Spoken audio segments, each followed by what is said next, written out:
Знаеш ли, че креатинът не е само за мъже с мускули, а за майки с силен и здрав мозък? Креатинът не е стероид, а естествено вещество, което тялото ни произвежда. Съхранява се в мускулите, но и в мозъка. Подобрява производството на АТФ, което е енергията на клетката.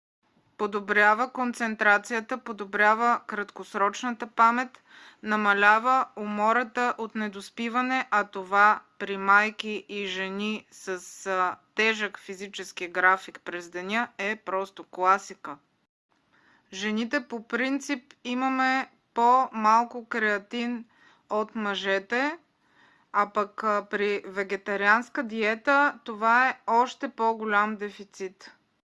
Тясно се свързва и с младостта, защото дава на мускула по-добра регенерация и много ясен сигнал: ние още растем, а това е, което искаме, нали? Ясен фокус, добра визия и енергия. Приема се от 3 до 5 грама дневно, не е необходимо зареждане, приема се с повече вода и гледайте да не го съчетавате с кофеин веднага или след като сте взели креатин монохидрат, защото кофеинът пречи да се усвоява пълноценно.